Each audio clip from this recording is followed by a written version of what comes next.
নমস্কার, রাধে রাধে সকলকে। আশা করছি সকলেই খুব ভালো আছেন। আমার নতুন একটি ভিডিওতে আপনাদের অনেক অনেক স্বাগত জানাই। শুভ শিবরাত্রি সকলকে। মাঘ মাসের কৃষ্ণপক্ষের চতুর্দশী তিথিতে শিবরাত্রি পালন করা হয়।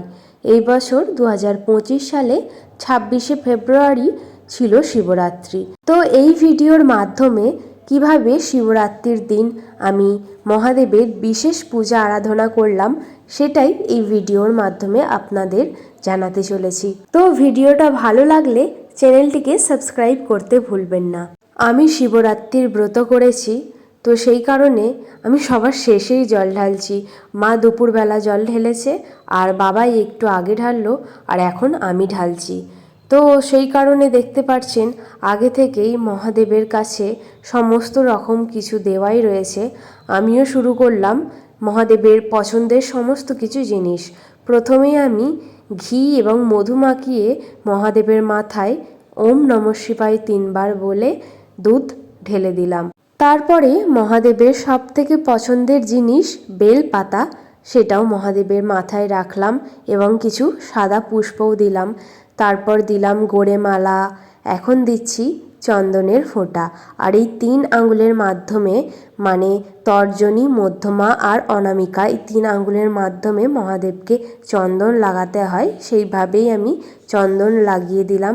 এখন দিলাম সন্দেশ আর নীলবাতি মহাদেবের পছন্দের, এটাও আমি জ্বেলে দিলাম। তারপর ধূপ আর পঞ্চপ্রদীপ দিয়ে মহাদেবের আরতি সেরে নিলাম। আমি সম্পূর্ণ রেডি হয়েই ঠাকুর ঘরে ঢুকেছিলাম আর সমস্ত কিছু যেগুলো আমি নিয়ে যাব শিবের মাথায় জল ঢালার জন্য সেগুলোও সব কিছু রেডি করে রেখেই তারপরে ঠাকুরের সন্ধেটাও দিয়ে দিলাম।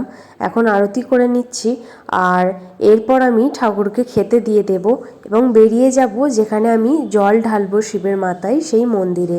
5 মিনিটের হাঁটা পথ, তো ওখানে আমি হেঁটেই চলে যাব। আর আমার মা ওখানে লাইন দিয়ে দাঁড়িয়ে আছে।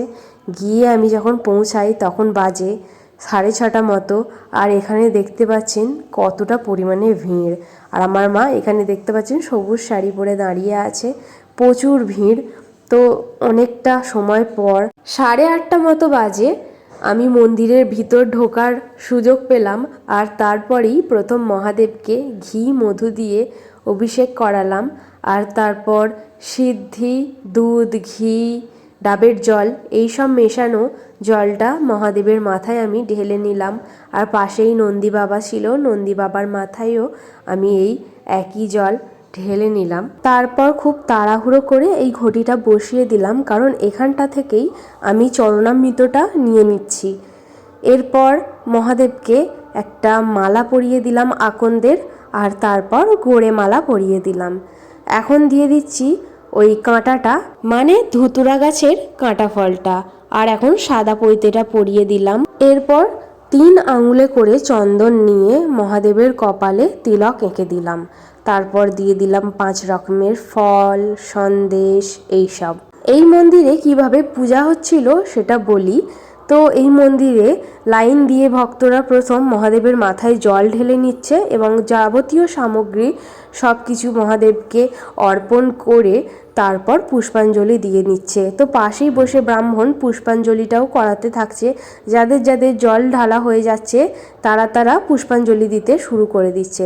তো আমারও এখানে হয়ে গেছে, আমিও এবার পুষ্পাঞ্জলিটা দিয়ে দেব। শিবরাত্রি হলো মা পার্বতী এবং মহাদেবের বিবাহ তিথি। এই দিন ব্রত রাখলে মা পার্বতী এবং শিব অতি প্রসন্ন হয়। এই ব্রত করলে বিবাহিত স্ত্রী এবং পুরুষের দাম্পত্য জীবন খুব সুখের হয় এবং অবিবাহিতাদের মনের মতো বরদান পাওয়া যায়।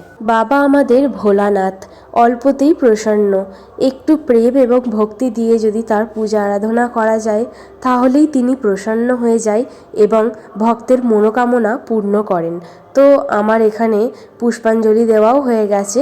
এখন আমি ধূপবাতিটা জ্বেলে নিচ্ছি আর তারপর বাড়ি এসে একটু জল মিষ্টি মুখে দিলাম।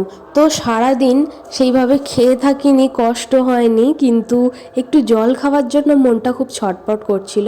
যাই হোক, এখন প্রায় প্রায় ওই 9টা মতো বাজে। আমি এখন খেতে বসে গেছি। এত কিছু তো আমি খেতে পারবো না, তো সারাদিন না খাওয়ার পর একদমই এত কিছু খাওয়া যায় না।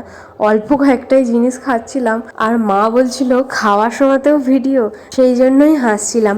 তো বন্ধুরা, তারপরে আমি একটু হরিনাম সংকীর্তন করে নিলাম, কারণ মহাদেবের হরিনাম সংকীর্তন অতি পছন্দের। আর তারপর আমি ওম নমঃ শিবায় মহামন্ত্র 108 বার জপ করেছিলাম। তো বন্ধুরা, ভিডিওটা আমার এই পর্যন্তই। ভিডিওটা ভালো লাগলে অবশ্যই একটা লাইক করবেন, চ্যানেলে নতুন হয়ে থাকলে চ্যানেলটিকে সাবস্ক্রাইব করবেন, আর কমেন্টে হর হর মহাদেব লিখতে ভুলবেন না। রাধে রাধে।